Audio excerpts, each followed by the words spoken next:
guys म चाहिँ आजको होल भिडियो चाहिँ म अपलोड गर्नेवाला छु धेरै पछि फार्म डे इन लाइफ भनेर कति काम हुन्छ अनि अहिले चाहिँ म घरमा छु अनि बिहानको काम चाहिँ सकेँ मैले नुहाएको चाहिँ छैन नुहाउनु छ अनि त्यसपछि डिजल लिन जानु छ फर्मको लागि पम्प चाहिँ चलाउन अनि अहिले चाहिँ बाबालाई चिया बनाउँछ चिया खाएर अनि काममा लागिहाल्ने त्यही भएर म आज होल फार्म आजको होल अपडेट चाहिँ म आज अपलोड गर्छु भन्ने सोचिरहेको छु पहिला चाहिँ डेरीमा दुध लिन जाऊँ चिया खानलाई अब चाहिँ छिटो फार्म जानुपर्ने थियो बिहानको अलमोस्ट 6 बज्न लागेको थियो यति बेला चाहिँ सो म चाहिँ अब डिजल लिन जान्छु डिजल लिएर त्यसपछि चाहिँ फार्ममा जान्छु स्कुटीमा तेल पनि थिएन तेल नि हालेँ भर्खरै आएँ फार्ममा हजुर फार्ममा सबैजना काममा लागिसकेछ लगाउने सामान चाहिँ डिजल लिगम जाम लिली कत्तरी दौडे आयो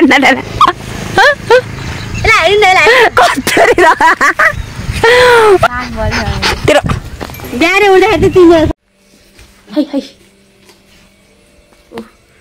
उसका साना यो चाहिँ बोनस क्लिप हो है साथीहरू यसको अब चाहिँ हामी कोकोपिट बिराउन जान्छौँ चिया खाएर आइकाले नमस्ते दिदी नमस्ते सन्चै हो खै त मनिका आए जस्तो मान्थ्यो त आज के भन्नु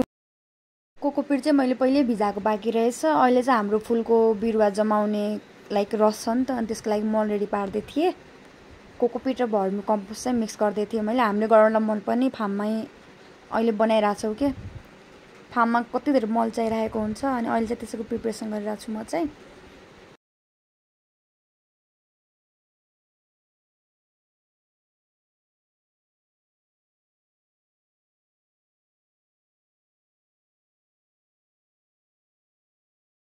गाई ने कराई गरेको थियो गोठमा अनि त्यही भएर यसो डोर दिउँ भनेर चाहिँ हामीले गाई नै पालेको फार्ममा 2टा गाई लक्षण हुन्छ भनेर मलको लागि पनि हो यसरी गाई डोरे बाछी अनि 2टा गाई छ हाम्रो फार्ममा चाहिँ दिदीले काम गर्नु यहाँ दिदीको यहाँ मजाक नउडा भाइ होइन के हुँदैन म त्यस्तो माइन्ड गर्दैन गर्नु पनि परेन हाँस्दै रमाइलो गर्दै काम गर्ने हो नि त हैन त्यो चाहिँ धैचा हो धैचा हरियो मल अब यहाँ सरसफाइ हुँदैछ अहिले बहिनीहरू पनि छन् ओचिटको बहिनीहरू पनि हेल्प गरेछन् हामीलाई धेरै धेरै यहाँ त सेउको बुटो हो बुटो देखाइदेऊ त बुटो देखाइदिनु भयो हामीले चाहिँ यहाँ लगभग कति 28वटा सेउको बुटो यो चाहिँ टेस्ट गर्नको लागि दहमा हुने सेउ हो यो लगभग ठ्याक्कै 1 महिना भयो 8 गते होइन ठ्याक्कै 7 गते 7 चाहिँ 1 दिन बढ्यो ठ्याक्कै 1 महिना भयो यो बुटो चाहिँ यति चाहिँ नयाँ पात चाहिँ यति चाहिँ पछि आएको यो सानो यहाँसम्म यति थियो त्यसको हाइट चाहिँ नापिन कि मैले नाप्नु पर्यो यहाँ फालेको भए मैले थाहा सबै उ गरेको नि यहाँ फेरि आइहाल्यो त यो पात मलाई याद छ पहिला यस्तो यस्तो गरेर अनि यस्तो थप्प पाल्थ्यो नि यो पात अनि माला पनि बन्थ्यो दिदी हो र यो माथि राख्नु पर्छ बिरालो टेक्छ पुरै बा कति मोज बहिनो लाग्यो नि त यहाँ आइसकिदैन सब के थिएन तर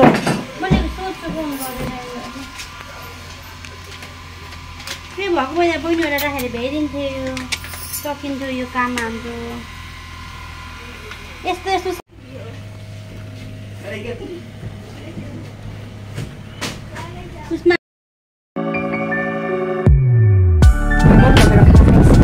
अब चाहिँ म के गर्दैछु भने घिउ बनाउँदै यो घिउ चाहिँ हाम्रो यहीँको गाईको दुधको तर जमाएर गराएको के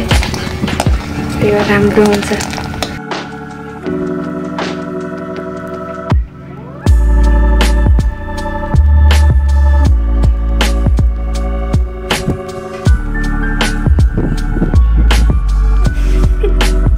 यो चाहिँ हाम्रो ट्र्याक्टर हो यहाँ जोत्न लागेको थियो फस्यो फसेर अनि यो ट्र्याक्टर चाहिँ लिन आएको म चाहिँ अहिले यहाँ हेर्न आएको यहाँ जोत्दाखेरि यो आँप लिचीको बुट्टाहरू कुदिन्छन् तिर जुन लिएर 12 बजे अहिले दिउँसोको 12 प्रचण्ड घाम लाग्छ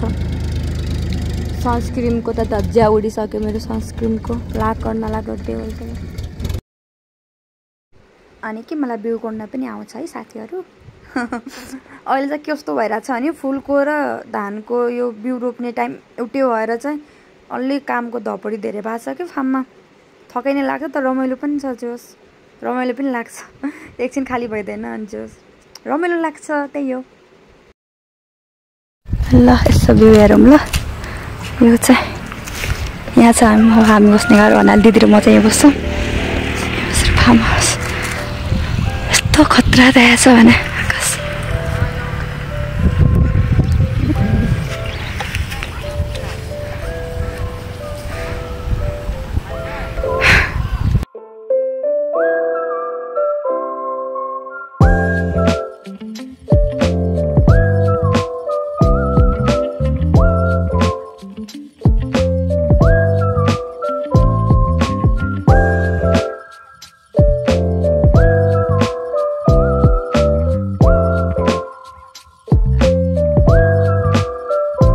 finally end of the video है म चाहिँ भर्खरै घर आइपुगेँ अब त्यो बजे 7:30 भइसकेछ अब त्यही हल्का फुलहरूलाई वरिपरि बाहिरतिर फुलहरूलाई पानी हाल्नु थियो नि एकछिन बिउ गोडेँ अनि त्यसपछि अहिले घर आएपछि फेरि अब खाना बनाउनु पर्छ सो यही नै थियो फेरि अब आजको होल फार्ममै बित्छ मेरो त बिहानदेखि साँझसम्म अहिले चाहिँ घर आएको छु म 2 दिन जति भयो धेरै भयो त्यो घरमा आएको चाहिँ सो या टेक केयर अनि yeah hope you like all the videos अनि गुड नाइट